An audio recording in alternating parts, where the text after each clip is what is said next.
Bien, saludos cubanos. Como siempre, mi diferenciado saludo, que a algunos no les gusta. Primero para los que están dentro y más para los que están enfrentándose a esta dictadura, a este sistema totalitario que continúa arruinando la nación. Después para los que están fuera, también mis apreciados amigos. Y por último para los que están dentro y arriba. Insisto en el tema de la emigración. La emigración se ha convertido en un problema mundial.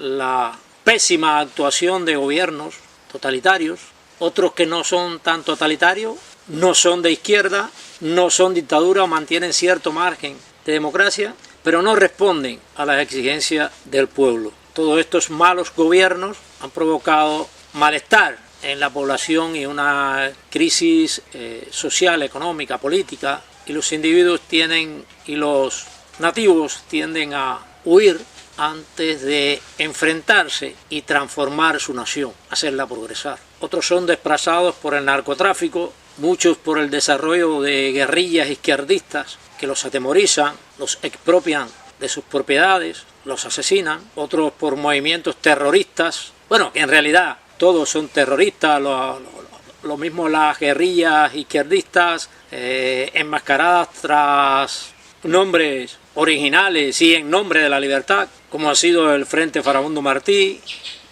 el FNL en Colombia, y todos estos movimientos violentos que se han formado en América Latina, todos ayudados por la dictadura cubana, y eso ha ocasionado cientos de miles de desplazados. Es uno de los puntos clave de la crisis actual en la frontera de los Estados Unidos. Pero con todas estas causas no son tan determinantes como lo es la apertura de la frontera de los Estados Unidos por el actual gobierno norteamericano. Insisto, se conoce que todas estas causas influyen en la migración, en esos éxodos, en esas caravanas a través de todos los países y violando las leyes territoriales de todos los países. Y otros confabulándose con la emigración para hacer colapsar a los Estados Unidos. Pero en realidad todo esto no determina la situación actual en la frontera. Lo determinante aquí es el país receptor, Estados Unidos. En la anterior administración, Donald Trump prevía un poco todo esto. Tenía una visión larga y estaba construyendo el muro que no los iba a contener a todos, pero sí a una buena parte. Y contenerlo sin implantar medidas que lastimara a todos estos posibles inmigrantes. Pero al entrar el Partido Demócrata con Biden al frente, abrió las fronteras, ratificó, patentizó mucho más la emigración como un negocio que da grandes dividendos. Si se controla el país receptor con sus mismas leyes que tienen todos los países en cuanto a su territorio, a la entrada a su territorio, no hubiese ocurrido esto. Al abrir fronteras es un incentivo para todos los que están en situaciones críticas en sus países. Y los que no están en situaciones críticas también, porque quizás el 40 o el 50% de esos inmigrantes los hacen por concupiscencia, buscando vivir como en un país desarrollado, como los Estados Unidos, como los norteamericanos. No se conforman con tener comida, ropa, zapatos, libertad y tener una vida holgada pero modesta. Otros hacen todo esto y entran a los Estados Unidos con vistas a trabajar lo menos posible, a incorporarse a los grupos delincuenciales o mafiosos que existen en los Estados Unidos, incorporarse al tráfico y venta de opiáceos, o sea, todo tipo de drogas, buscando hacerse millonarios de eso. Pero yo quiero afirmar que la emigración no es solución para ninguno de estos países, aún ni para el país receptor. Colmar las grandes ciudades de países desarrollados, de personas que no están acostumbradas a ese desarrollo, muchos que no tienen la capacidad para vivir en esas ciudades, hacer colapsar esas ciudades no es solución, es todo lo contrario. Crean crisis como la crisis que hay creada en estos momentos en Nueva York, una desestabilidad social que se está generalizando. En todo esto está el cuantioso negocio en que se ha convertido la emigración. Da más ganancia que el narcotráfico actualmente y con menos problemas.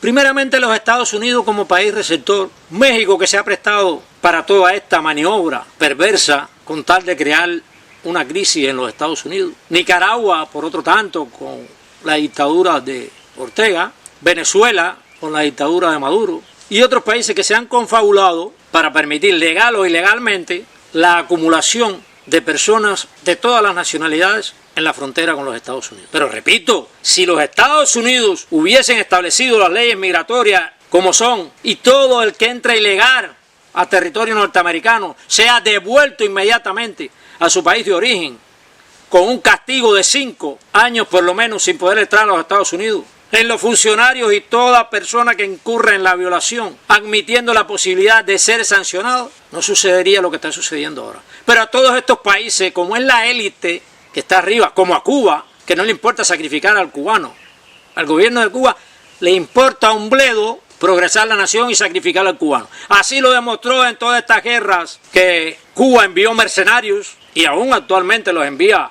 a Rusia para combatir contra Ucrania. La vida de un cubano nunca ha sido de un verdadero valor para la dictadura cubana. Entonces, ¿quiénes sufren las consecuencias de todas estas maniobras entre dictaduras y gobiernos? Los más humildes, los más sacrificados, los más pobres, en más del 70% de los casos. Los que no tienen acceso a libertades y beneficios sociales de los Estados son las víctimas.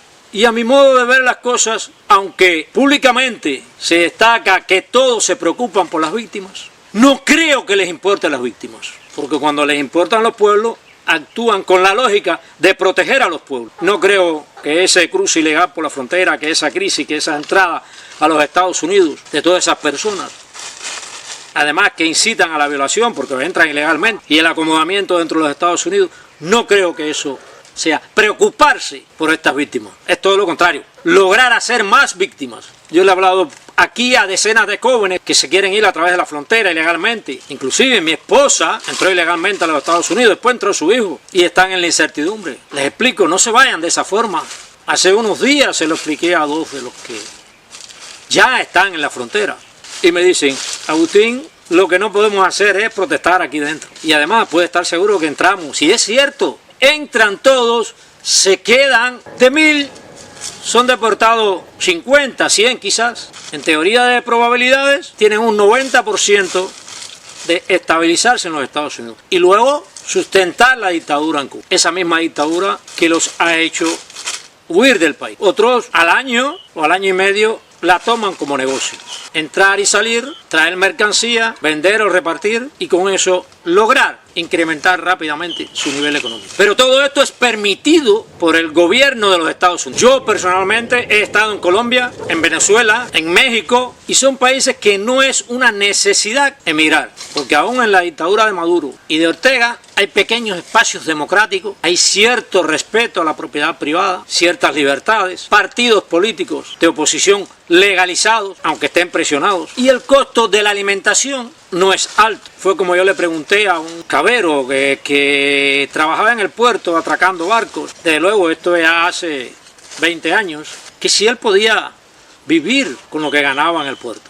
Dice que sí, que podía vivir y alimentar una familia, y era el trabajador más insignificante del puerto. Eso también lo pregunté acá a familias en México. Me dijo un padre de familia que tenía 6 hijos, entre hijas e hijos, y una esposa. Tenía una casita normal y prácticamente poco amueblada. Él se dedicaba solamente a limpiar las máquinas de escribir. En aquellos años no se había extendido mucho la tecnología de las laptops y las computadoras. Era trabajador eventual también. Sin embargo, le pregunté que cuántas veces en la semana podía comer carne. Y me dijo 4 o 5 días si quiero. O sea que no vi, fíjense cómo estoy hablando. Porque en cada país que he estado, por cuestiones innatas de preocupaciones sociales, he analizado la sociedad como tal, cómo vive el humilde, el pobre, y preguntaba, eso era lo que me preocupaba. Siempre fui un hombre que en lugar de preocuparse por ir a los centros de prostitución, como se preocupaban una gran parte de los marinos, o la mayor parte de los marinos, o a algún centro de diversión, o a emborracharse, yo me preocupaba por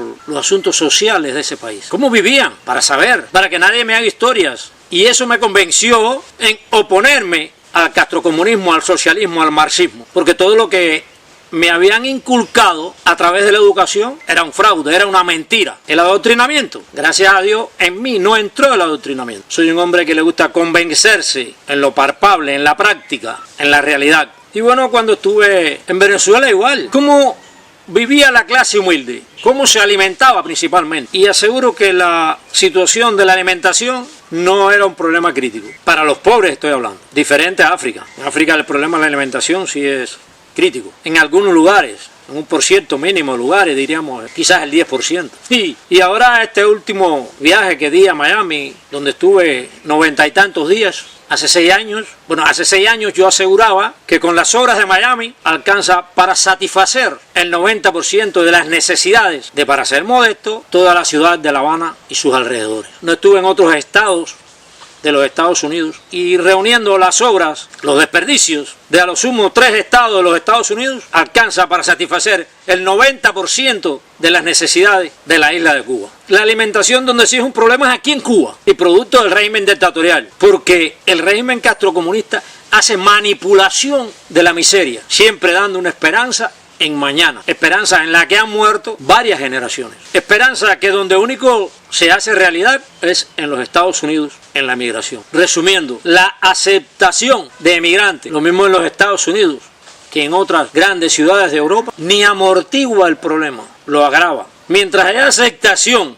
en todas estas ciudades, que muchas actualmente están colapsando, por parte de esas administraciones, de esos gobiernos, será un incentivo para que se conserven o se repitan estas crisis. El principal culpable de que exista esta crisis hoy en la frontera y la crisis que ha pasado a ciertos estados de los Estados Unidos y van a seguir provocando situaciones críticas dentro de los Estados Unidos, el principal culpable son los propios Estados Unidos. Después le sigue México, Nicaragua y estos países intermedios que se han prestado para permitir el tráfico de personas por sus estados. En este caso, exonero a Cuba, porque el flujo migratorio se ha incrementado precisamente porque estos países han estado abiertos y confabulados con la dictadura cubana para que toda esta masa de cubanos lleguen a los Estados Unidos. Por mar no hubiese sido tan grande la cantidad de cubanos escapados porque están los guardacostas norteamericanos que hacen un trabajo bastante efectivo en el control de la migración. Lo más doloroso de todo esto es que en estos momentos en que yo estoy hablando aquí, opinando aquí,